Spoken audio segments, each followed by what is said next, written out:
One of the most idiotic statements ever.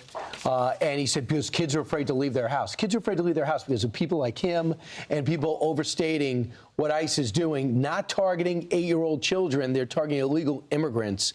But if you're going to keep saying things like that, that's what's going to keep kids in their house. So this is just ICE acting in a city that already showed that they can't handle it. We saw what happened with the George Floyd riots, and now we see these guys continue to say these are peaceful protests. They're not peaceful protests anywhere. And let's remind Governor Walz, millions of people were gassed, were killed, murdered, just because they were Jewish.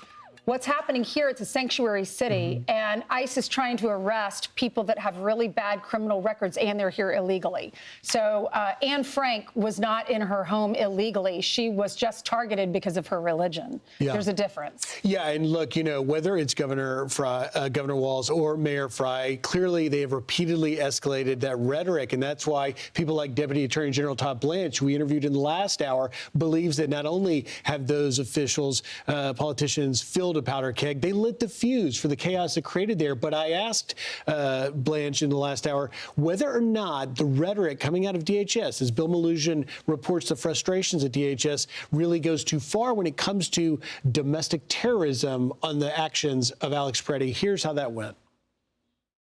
It does not appear to have met that definition of domestic terrorism. So I'm just sort of wondering how you in the DOJ are viewing whether your colleagues may have gone too far.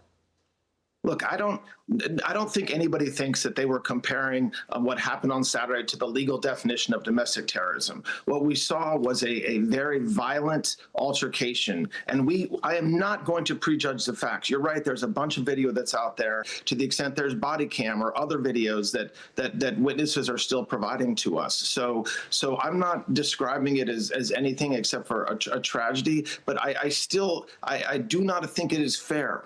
It is not fair for the narrative to be around something DHS said. It is not fair for the narrative to be around what a video shows over 10 seconds, when the real true story here is something much bigger and much more problematic that the American people have to recognize. So here's what Donald Trump just told the Wall Street Journal in a 5-minute interview. He says, we're reviewing everything that will come out. We'll come out with a determination. I don't like any shooting. I don't like it. But I don't like it when somebody goes into a protest and he's got a very powerful, fully loaded gun with 2 magazines loaded up with bullets also. That doesn't play good either. So among the people that are concerned, House Homeland Security Chair Andrew Garbarino in New York. He says he has another request for the heads of the CBP and Homeland Security to appear in front of his committee. James Comer, big Trump advocate and supporter, told Maria yesterday that Trump should consider removing some ICE agents from Minneapolis.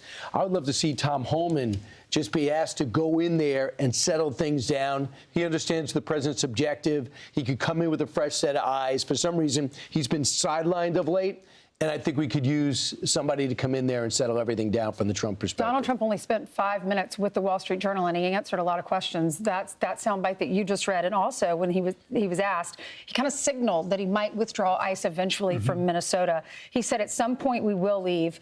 They've done a phenomenal job. He said, we'll leave a different group there for the financial fraud, because they're also dealing with that in that state. Well, and, you know, look, ICE will never stop going after violent, illegal criminal aliens, whether it's in Los Angeles, Chicago, or Minnesota in this case, because they're not making a choice to do it or not. They have an obligation, a duty to withhold and carry out our federal immigration law, which is to remove these violent criminals from our country. And that's what the American people want. But to your point, Brian, you know, it is clearly at this point such a chaotic situation, largely created by the rhetoric of the Democratic politicians like Walz and Frey, but it's got to a point where it's difficult to get through it. And I think the president there is indicating that he's willing to do something to try and end the chaos that's happening there.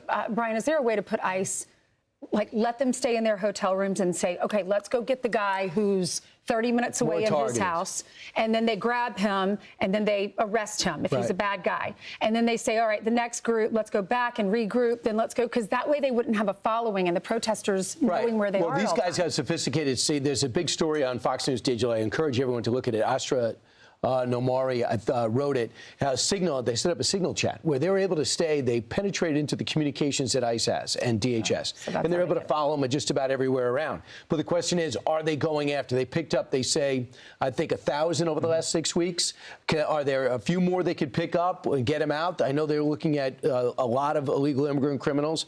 But what I thought was interesting, what Bo Maluzhin said, that some of his sources have described DHS response to the shooting as a case study in how not to do crisis management. We are losing the war, we're losing the base and the narrative. So this is a, it's a wake-up call. The president's objective is great. 600,000 have been deported, 2 million have left on their own.